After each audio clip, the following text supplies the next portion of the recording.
Iain, when very few government or private enterprises measure productivity, how do you calculate productivity in your deliberations?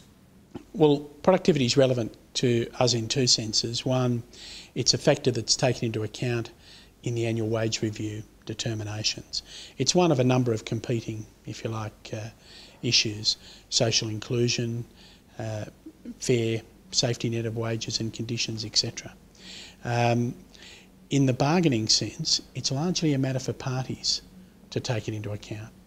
It's largely a matter for parties to facilitate it. We don't get involved in bargaining facilitation by telling people what the outcome should be. And when do you bring productivity into the settlement process? It almost happened in the Qantas exercise. Well, in the Qantas exercise, the productivity issue will be a function, or will be a relevant factor in terms of determining the outcome. But that's when the dispute, the protected action period, has been terminated. And then we have a role in really deciding what the bargain is. But in most collective bargaining, the system depends on the parties to negotiate in their own interest, and it depends on employers seeking changes to the way their enterprises works that will enhance their productivity and hence their capacity to pay. Do you believe our system has become far too adversarial? I'm not sure it's a system problem. We've had a system in one form or another, in fact probably 3 or 4 iterations over the last 10 to 15 years. I haven't seen any evidence to suggest it's linked to a system question. The issue that I find curious is that you haven't seen what you would have expected to have seen. Over time, you would expect to see the behaviour of parties reflect the circumstances of their particular industry. So you would expect to see in industries that are under serious economic pressure, there to be some moderation on the wages side and to be a greater focus on productivity on the employer side. I'm not sure we've seen a lot of that. We've seen some of it, but not a lot of it. Look, in terms of whether it's more adversarial or not, I think the real question is we need to move to a system for a more cooperative, that fosters a more cooperative workplace culture. Because it's only where you have that sort of higher trust workplace that you're likely to foster innovation and change. Very difficult to change or introduce change in an environment that is hostile and adversarial.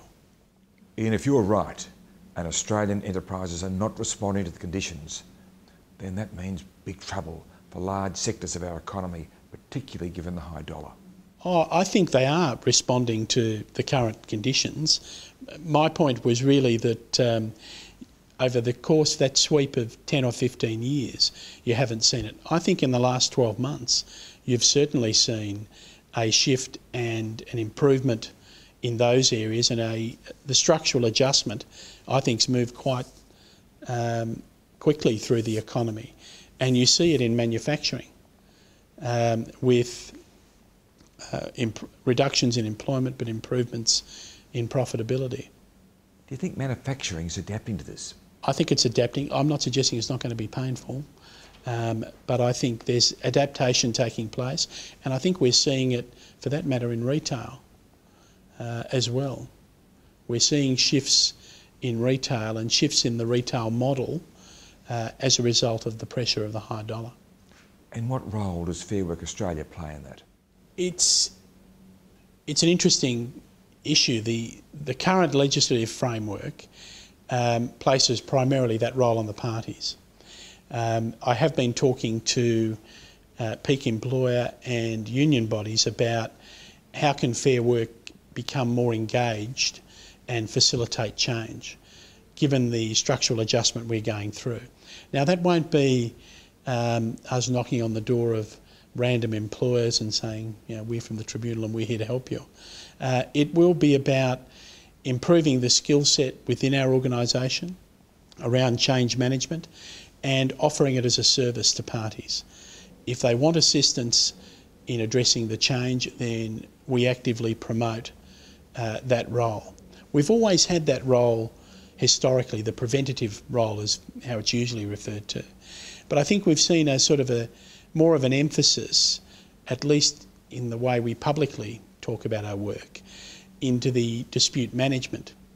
So you're dealing with the manifestation of the problem, when then you're issuing orders to return to work, making workplace determinations and the like. I'm encouraging a shift to look at the preventative function. Employers are saying that increasingly unions are looking for management control, particularly in mining and construction. What do you think about this? I think it's a question of perception. I've only been here for 3 months, so I've not had a case yet in either mining or construction. It does sound like a debate that was going on when I was last here. So I think we'll always have a debate about that issue, because fundamentally, at one level or another, it's all about control and influence. At one end, you would have complete employer control. They would tell people when they required them the following day, how much they were going to pay them, and you'd have a completely open market. At the other end, you have a situation where organised labour directs the employer about who they'll employ on a particular project at a particular time. Iain, you're prepared to be involved in the retail sector, but in the mining sector, we're looking at the cancellations of tens of billions of dollars worth of projects. Are you prepared to get involved in that sector as well? I'm not confining it to any particular industry. I want us engaged across all sectors, but it's engagement by facilitation. It's engagement by offering a service. It's not engagement by prescription or third-party intervention where it's not sought.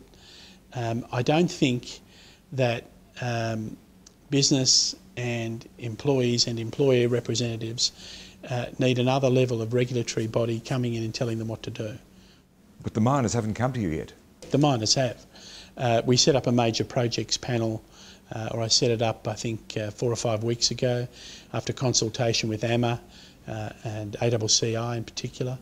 And I've met with the LNG, 2 large LNG projects, the East Timor Sea and the Timor Sea and Gorgon with Chevron. So we have met with them. I will assign 2 members or 2 or 3 members to each project to ensure there's consistency of approach from the tribunal's perspective, that they get responsive and consistent service, and those members will also engage with both parties around any issue that arises during the project. So you've been quite deeply involved in those projects? In the major projects, yes. What about iron ore and coal and those wider projects?